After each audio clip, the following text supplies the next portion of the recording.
کہ جن کو جینے کا حق جو ہے وہ بھی نہیں دیا جا رہا, جن کے ساتھ مذہب کی وجہ سے تفریق کی جاتی ہے, ان کے ساتھ ظلم کیا جاتا ہے. ہم اپنے بزرگوں سے سنتے ہیں حمزہ کہ اس طرح کے مظالم ہوتے تھے, اور پھر ایک ٹائم تھا جب نہیں خیال ذہن میں نہیں آتا تھا کہ اچھا ایسا بھی ہو سکتا ہے, لیکن آج وقت نے کھل کے ثابت کر دیا ہے کہ ایسا ہوتا رہا ہے اور ایسا ہوتا رہے گا. اور مسلمانوں کے ساتھ تو جو وہاں پر ہو رہا ہے اس وقت, جو بھارتی کسان ہیں, جو بڑی تعداد میں سکھ ہیں, وہ اس وقت یہ بات کر رہے ہیں. یوراج سنگھ جو انڈین کرکٹر ہیں, ان کے والد کو میں نے دیکھا کہ وہ ایک کسان اکٹھے ہوئے ہیں, وہ ادھر خطاب کر رہے ہیں اور کہہ رہے ہیں کہ ہمیں محمد علی جناح نے یہ آج سے 100 سال پہلے ہی بتا دیا تھا کہ یہ ہوگا تم لوگوں کے ساتھ ہی, وہ یہ کرنے جا رہے ہیں, وہ یہ کرنے جا رہے ہیں. ہمارے ساتھ آج وہی ہو رہا ہے جو محمد علی جناح 1947 میں جس بنیاد پہ انہوں نے پاکستان بنایا تھا, آج ہم سکھوں کے ساتھ بھی بھارت میں وہی ہو رہا ہے. بالکل, سیکولرزم کی قلعی جو ہے وہ اتر گئی, اس کا جو جھوٹ ہے وہ کھل کے سامنے آ گیا.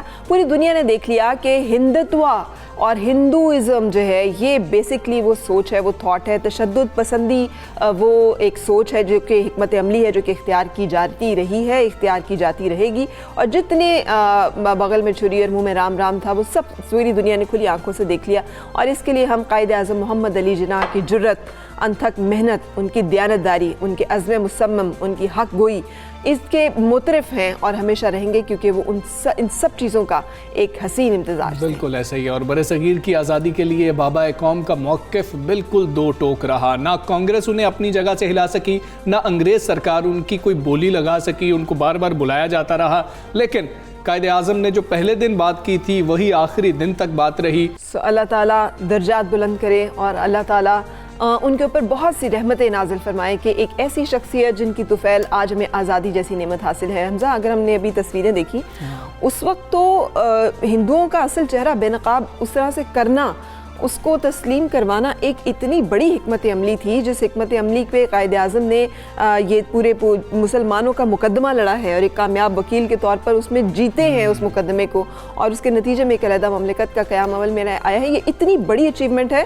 کہ جیسے جیسے ہم اس پہ غور کرتے جائیں گے ہم حیران ہوتے چلے جائیں گے. یہ آج کا سوشل میڈیا نہیں ہے کہ ایک پوسٹ لگائی اس کے اوپر شیئرز ہوتے چلے گئے, یہ ایسا بالکل نہیں ہے. یہ آسانیاں تو بالکل میسر نہیں تھی, اتنے کٹھن مرحلے تھے وہ, اور بہت ہی مشکل وہ وقت تھا. اس پہ ہم بات کریں گے, ہم چاہیں گے اس پہ تاریخ دان ہم سے زیادہ اچھی بات کر سکتے ہیں, وہ اس پہ بات کریں. ابھی سینئر تجزیہ کار عارف نظامی صاحب ہمارے ساتھ موجود ہیں, انہی سے اس حوالے سے بات کریں گے. عارف نظامی صاحب السلام علیکم, گڈ مارننگ. اگر ہم سابقہ اور موجودہ پاکستان کو دیکھیں تو اس میں کیا فرق ہے؟ جو قائد اعظم محمد علی جناح کا ایک خواب تھا جس کی تعبیر ہوا 1947 میں پاکستان بنا, کیا پاکستان بطور ریاست اور بطور قوم بدتریج زوال کی جانب بڑھ رہا ہے, یا وقت کے ساتھ ساتھ قائد کے خواب کی طرف ہم بڑھتے چلے جا رہے ہیں, کچھ بہتری آ رہی ہے؟ پاکستان یہ کہنا تو بہت مشکل ہے کہ بہتری کی طرف جا رہا ہے. صرف زوال کو شاید روکنے کی کوشش ہو رہی ہو, اور وہ بھی کوئی کامیاب نہیں ہوئی. اخلاقی اقدار کوئی بہتر نہیں ہوئی, اقتصادی معاملات اپنی جگہ خراب ہیں, گورننس کے معاملات ہیں, لوگوں کو 2 وقت کی روٹی جو ہے اس کی میں دقت آ رہی ہے, اور اس کے اوپر یہ کووڈ-19 کے بحران نے حالات مزید خراب کر دیے, اور اسی وجہ سے ہی پاکستان اس خطے میں گروتھ کے لحاظ سے زیادہ تر ممالک سے پیچھے ہے. جی نظامی صاحب, قائد اعظم ایک دور اندیش سیاستدان تھے, ویژنری تھے, ان کا ایک ویژن تھا یقیناً پاکستان کے حوالے سے. ان کے وہ کون سے جمہوری, سماجی اور معاشی اصول تھے جن پر عمل کیے بغیر قائد کی ریاست کا خواب جو ہے وہ شرمندہ تعبیر نہیں ہو سکتا؟ جی, یہ قائد کا جو خواب تھا وہ تھا ایک مکمل جمہوری ملک جہاں ووٹ کو عزت ہو, اور اس کی وجہ یہی تھی کہ آپ نے دیکھا ہوگا کہ پاکستان بنا ہی ووٹ کے نام پہ تھا, لیکن ایسا نہیں ہوا. پاکستان کی جب سے پاکستان کے قیام سے آدھا زیادہ مدت جو ہے وہ آمرانہ نظاموں میں گزری ہے, اور جس میں کئی دفعہ سیاست میں مداخلت ہوئی, اور وہ لوگ جن کا کام حکومت کرنا نہیں چاہیے تھا حکومت پہ براجمان ہو گئے. اب پاکستان میں ایک جمہوریت کا آیا ہے, لیکن ابھی بھی بڑی سخت پولرائزیشن ہے. قائد یقیناً اس کے حق میں نہیں تھے، وہ پاکستان کے عوام کی ویلفیئر چاہتے تھے اور جمہوری طریقوں سے. تو اگر قائد کی راہ پر چلنا ہے تو ہمیں وہی راستے اپنانے بالکل ٹھیک ہے. پڑیں گے. نظامی صاحب، ہم قائد اعظم محمد علی جناح کے وصال کے بعد ہمیشہ سے قائد اعظم جیسے ہی لیڈر کے متلاشی رہے، ان کی تلاش کرتے رہے. تو قائد اعظم جیسے ایماندار اور محنتی لیڈرز پاکستان کو بعد میں مل کیوں نہیں سکے؟ بنیادی وجہ آپ کیا سمجھتے ہیں؟ یہ واقعی ایک بڑا لمحہ فکری ہے کہ قائد اعظم تو اس معاملے میں بہت ہی زیادہ وہ یہ ذاتی خرچوں اور سیاسی معاملات کو الگ رکھتے تھے، اور اکاؤنٹیبلٹی کا بھی انہوں نے ایک نظام ان کے ذہن میں تھا جو وہ اکثر اس کا ذکر کرتے رہتے تھے. تو یہ جمہوریت ایک ہے، ایک اکاؤنٹیبلٹی ہے اور ایک معاشی ویلفیئر ہے. اب یہ تینوں جو ہیں ان میں ہم بخل سے کام لے رہے ہیں. مثلا معاشی ویلفیئر جو ہے اس میں بجائے کہ ہر آدمی کے پاس وافر وسائل ہوں گزارا کرنے کے، یہاں دو پاکستان ہے، ایک امیر ملکوں کا لوگوں کا جس میں ان کے پاس بہت دولت ہے، اور غریب جو وکل کا لاش ہے.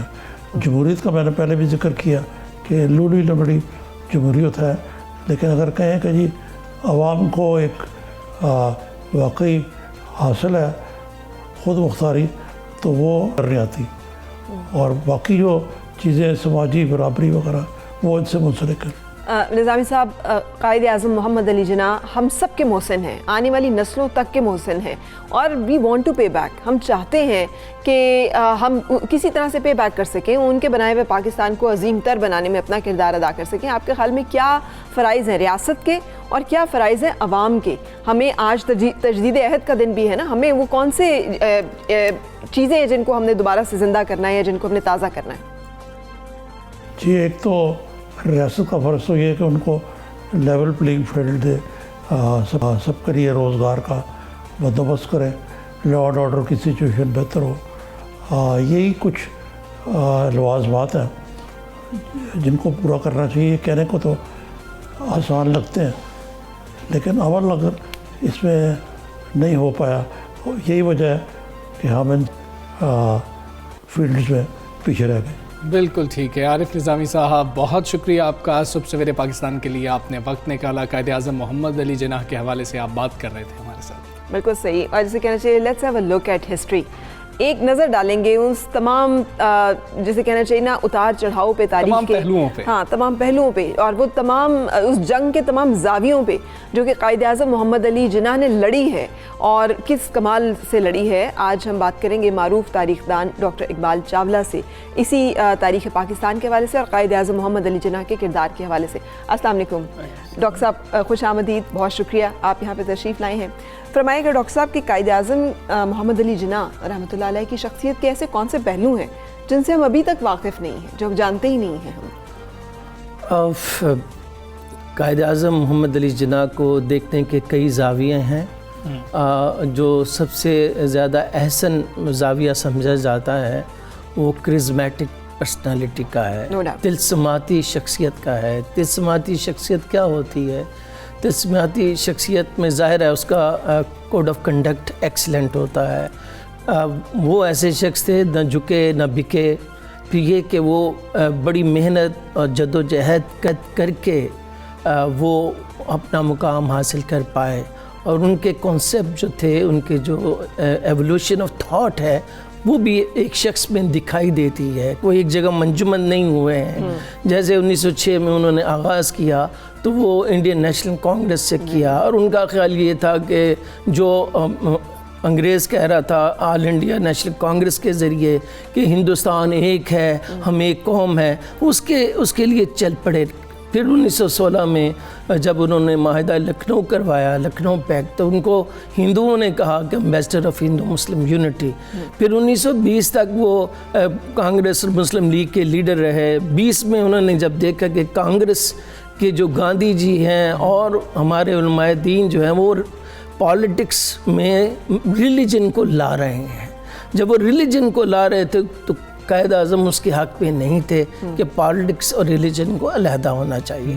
پھر وہ علیحدہ ہو گئے, مسلم لیگ میں ہی شامل رہے. 1920 سے 40 تک انہوں نے کوئی کسر اٹھا نہیں رکھی جس میں یہ کوشش کی ہو کہ ہندوستان متحد رہے اور ہندوستان میں جتنی بھی اقوام ہیں, خاص کر مسلمان ہیں, ان کے جائز حقوق ملے. جب انہیں یقین ہو گیا, خاص کر کانگریسی وزارتوں کے بعد, جب انہوں نے دیکھا کہ چند صوبوں میں 11 میں سے 8 صوبوں میں کانگریس کو حکومت بنانے کا موقع ملا ہے, اور پھر یہ کہ 3 صوبے پنجاب, بنگال اور سندھ, یہاں پر مسلم لیگ کی حکومت نہیں تھی, مسلمانوں کی تھی, وہاں پر بھی انہوں نے ان کو چین سے نہیں رہنے دیا. پھر انہوں نے دیکھا کہ انگریز اگر ہندوستان چھوڑ دیتا ہے, جو کہ جنگ عظیم دوئم میں انہوں نے وعدہ کیا تھا, تو وہ پھر کیا حال ہوگا. تو تب انہیں علامہ محمد اقبال کا خطبہ اہل آباد اور ان کے خطوط جو انہوں نے ان کو لکھے تھے, اور پھر جو ان سے ان کی ملاقات ہوئی, اس میں انہوں نے بتایا کہ ہندوستان اتنا بڑا ملک نہیں ہے, اس continent, it's a sub continent. Continent بولا ہی اس کو جاتا ہے جہاں ایک سے زیادہ ممالک ہوتے ہیں, بے شمار اقوام ہوتی ہیں. لہٰذا ہمیں مسلمانوں کا حل یہ نکالنا ہوگا کہ نارتھ ایسٹ نارتھ ویسٹ میں پاکستان بنانا ہوگا. اور چودھری رحمت علی نے لفظ پاکستان بھی دے دیا. جب پاکستان کا فیصلہ کر دیا قرارداد لاہور میں, یہاں سے پھر ان کا کرزما جو ہے وہ نمایاں ہوتا ہے. وہ لیکن چند ہزار لوگ تھے جو کہ قرارداد پاکستان کے موقع پہ موجود تھے اور یہیں پہ لاہور میں موجود تھے, اور یہاں سے انہوں نے ایک قوم کو ایک منزل دی, واضح نصب العین دیا. پھر وہیں سے یہ جو 2 قومی نظریے کا وضاحت کرنا شروع کی. اب دیکھیں عورتوں کو شامل کیا, اسٹوڈنٹ کو شامل کیا, ہر طبقے کو, جو بھی انٹرسٹ گروپس تھے ان کو شامل کیا. پھر علماء دین کو شامل کیا. ان کو موبلائز کرنا یہ کوئی آسان نہیں ہے. ایک تو ہے نا, آپ نے ویژن دے دی, پھر ان کو موبلائز کرنا. موبلائز کر کے 37 میں مسلم لیگ 104 نشستیں جیتتی ہے. 1945 میں 100% سیٹیں مرکز میں اور 87% صوبوں میں جی جاتی ہے, اور ایک ہی نعرہ لگتا ہے کہ لے کے رہیں گے پاکستان اور بن کر. اور یہ سارا جو ہے یہ کرزما ہے. ایک تو یہ ان کی ذات, پھر ان کی لڑائی دیکھیے. ہم کہتے ہیں مقابلہ کن سے جیتا. ایک طرف کانگریس ہے, کانگریس نے روپ دھارا ہوا ہے سیکولرزم کا. اس کے پیچھے جو سارا دماغ ہے وہ ہندوؤں کا پیسہ جو ہے ہندو انڈسٹریلسٹ کا ہے, اور بدقسمتی سے ان کے ساتھ علماء دین بھی شامل ہیں, اور ان میں اور بھی ہماری نیشنلسٹ مسلمان بھی شامل ہیں. اچھا, دوسری طرف انگریز ہیں جن کا پوری دنیا کا فخر یہ ہے کہ انڈیا ان کی سب سے بڑی امپائر ہے. اس امپائر کو وہ ٹکڑے ٹکڑے کیسے کر دے, یہ اور ان کو اس طرف لے کر آنا. اور پھر سب سے بڑی بات ہے میتھڈالوجی. میتھڈالوجی کیا ہے؟ پیسفل کانسٹیٹیوشنل مین سے, لڑائی جھگڑے اور ڈنڈے سے, ہڑتالوں سے, دھرنوں سے نہیں, جو کہ گاندھی جی کا ایک ترا امتیاز تھا وہ نہیں. جیسے نیلسن منڈیلا نے پرامن انداز سے وہ طریقہ, گاندھی صاحب تو کہتے تھے نا جی نان وائلنٹ, لیکن نان وائلنس میں ہمیشہ وائلنس ہوا. یہاں پر کبھی وائلنس نہیں ہوا. قائد اعظم محمد علی جناح کبھی گرفتار نہیں ہوئے, کبھی جیل میں نہیں گئے, اور ان کو دیکھیے کیا ان پر دباؤ نہیں تھا. ان کی جماعت کو تقسیم نہیں کرنے کی کوشش کی گئی, ان کے عوام کو گمراہ کرنے کی, جو آپ نے کہا سوشل میڈیا, اس وقت بھی پرنٹ میڈیا آ گیا تھا, الیکٹرانک میڈیا آ گیا تھا, اور سارے وسائل ہندو بنیا کے ہاتھ میں تھے, انگریزوں کے ہاتھ میں تھے, مسلمان بالکل دبے ہوئے تھے. ڈاکٹر صاحب ایک اہم نقطہ اس میں کہ قائد اعظم کیسی ریاست بنانا چاہتے تھے, پاکستان کو کیسی ریاست بنانا چاہتے تھے, آج تک ہمیں کنفیوژن کیوں ہے؟ کیا کنفیوژن باقاعدہ طور پر یہ پیدا کی گئی ہے کہ جی کہ قائد اعظم کیسی ریاست چاہتے تھے, اور کیا ہم وہ ریاست ابھی تک بنا پائے؟ اب بڑا اچھا سوال ہے. پہلا تو قائد اعظم کے کانسیپٹس بڑے کلیئر تھے. ایک طرف ہندو میجورٹی میں تھے, ان صوبوں میں مسلمان میجورٹی میں تھے. ہم جو یہ ملک بنانا چاہتے تھے وہ اسلامی فلاحی ویلفیئر اسٹیٹ بنانا چاہتے, اسلامی ویلفیئر اینڈ ڈیموکریٹک اسٹیٹ بنانا چاہتے, جو کہ نظامی صاحب نے کہا. اچھا, نہ ہم اسلامی بنا پائے, نہ ہی ویلفیئر بنا پائے, اور نہ ہی جمہوری, اس کا وہ جواب دے چکے. میں آپ بتاتا ہوں اسلامی سے مراد ان کی کیا ہے. اسلامی سے مراد علامہ صاحب نے بھی کہا تھا یہاں تھیوکریسی نہیں ہوگی, ملا کی حکومت نہیں ہوگی,